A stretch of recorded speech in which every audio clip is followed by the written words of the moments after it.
అందరికీ నమస్కారం. ఓ పండుగ వస్తుందంటే చాలు మన ఇళ్లన్నీ సందడిగా మారిపోతాయి కదా. ముఖ్యంగా ఓ పండుగ ఉంది, అది మనల్ని, మన కుటుంబ సభ్యుల్ని అందరినీ దగ్గర చేస్తుంది. ఆ పండుగే సంక్రాంతి. మరి ఈరోజు ఆ సంక్రాంతి పండుగలో దాగున్న ఓ అందమైన కుటుంబాన్ని, వాళ్ల ఆనందాన్ని మనం కలిసి చూద్దాం. అమ్మో, సంక్రాంతి ఉదయం ఆ ఫీలింగే వేరు కదా. ఊహించుకోండి, ఊరంతా చల్లగా తెల్లటి మంచు దుప్పటి కప్పుకున్నట్టుంటుంది. ఆ చల్లని గాలి, మెల్లగా ఉదయిస్తున్న సూర్యుడి లేత కిరణాలు, ఆ రోజు ఎంత ప్రశాంతంగా, ఎంత ఆనందంగా మొదలవుతుందో. సరే, మనం ఇప్పుడు ఆ ఊళ్ళోనే ఓ ఇంట్లోకి వెళ్దాం. అక్కడ అప్పుడే పండుగ సందడి మొదలైంది. చూడండి, ఇంటి వాకిలిలో ప్రశాంతిగారు, ఆ ఇంటి ఇల్లాలు, ఆ రోజు పనుల్ని మొదలుపెట్టడానికి రెడీ అవుతున్నారు. ప్రశాంతిగారు ఎంత చక్కగా ముగ్గు వేస్తున్నారో కదా. రంగురంగుల ముగ్గు. పక్కనే ఆమె ఇద్దరు కూతుర్లు, స్ఫూర్తి, సంహిత. అమ్మ ఏం చేస్తుందా అని ఎంతో ఆసక్తిగా చూస్తున్నారు. వాళ్ల కళ్లల్లో ఆ ఆనందం, ఆ ఆశ్చర్యం చూడండి, ఎంత ముద్దుగా ఉన్నారో. అసలు ఈ ముగ్గు అంటే ఏంటో తెలుసా? ఇది మన సాంప్రదాయమన్నమాట. బియ్యపు పిండితో, రంగులతో ఇంటి ముందు వేసే ఒక అందమైన కళ. ఇలా ముగ్గు వేస్తే మనింటికి మంచి జరుగుతుందని, లక్ష్మీదేవి మనింటికొస్తుందని ఒక నమ్మకం.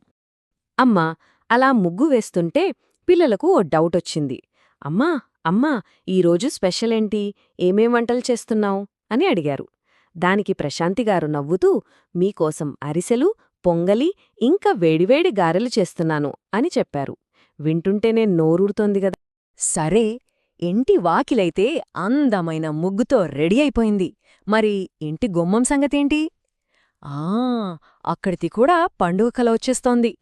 ఇక్కడ చూడండి, నాన్న శ్రీకాంత్ గారు వాళ్ళబ్బాయి మణితో కలిసి గుమ్మానికి తోరణాలు కడుతున్నారు. చిన్నోడు మణి ఎంత ఉత్సాహంగా ఉన్నాడో. నాన్నకి ఏదో హెల్ప్ చేసేయాలని తెగ ఆరాటపడుతున్నాడు. శ్రీకాంత్ గారు కూడా చాలా ఓపిగ్గా అబ్బాయికి ఎలా కట్టాలో నేర్పిస్తున్నారు. తండ్రి కొడుకుల మధ్య బంధమంటే ఇదే కదా.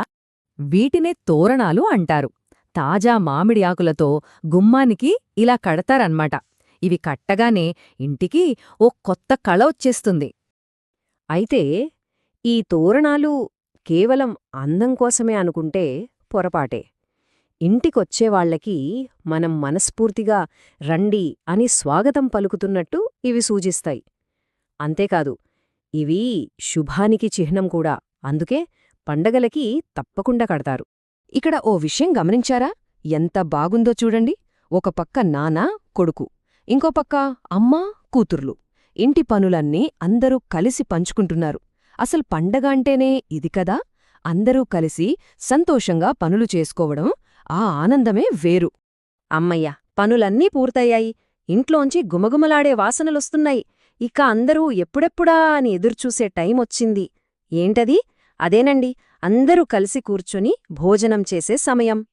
చూడండి, కుటుంబమంతా చక్కగా కింద కూర్చున్నారు. అరటి ఆకుల్లో వేడి భోజనం తింటూ కబుర్లు చెప్పుకుంటున్నారు, నవ్వుకుంటున్నారు. ఆ వాతావరణమే ఎంత బాగుందో. నిజమే కదా, అందరం కలిసి భోజనం చేస్తే కడుపే కాదు, మనసులు కూడా నిండిపోతాయి. సరే, భోజనాలు అయిపోయాయి. మెల్లగా సాయంత్రం అవుతోంది. ఆకాశం రంగులు మారుతోంది.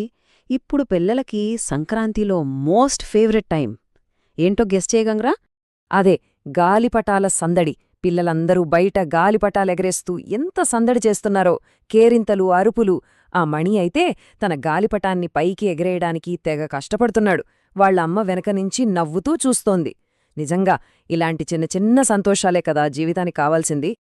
పిల్లల ఆనందాన్ని చూస్తూ శ్రీకాంత్ గారు వాళ్లతో మెల్లగా అన్నారు, చూడండి, అసలైన సంతోషం ఫోన్లలోనూ, వీడియో గేమ్స్లోనూ ఉండదు. మనమందరం ఇలా కలిసి ఆడుకుంటున్నప్పుడుంటుంది అని ఎంత చక్కగా చెప్పారో. రోజూ చివరికి వచ్చేసింది. పిల్లలంతా ఆడి అలసిపోయి అమ్మ దగ్గరికి చేరారు. అప్పుడు ప్రశాంతిగారు ఈ పండుగ మనకు నేర్పే ఒక ముఖ్యమైన విషయం గురించి చెప్పాలనుకున్నారు. అవును, ఇంతకీ ఈ పండుగ మనకి ఏం నేర్పుతోంది? ఈ రోజంతా మనం చూసిన ఈ సంతోషం, ఈ సందడి, వీటన్నింటి వెనుక ఉన్న అసలైన అర్థమేంటి? ఒక్కసారి మనమందరం ఆలోచిద్దామా? పండగలు మనల్ని ఫోన్ల దగ్గర కూర్చోబెట్టడానికి రావు.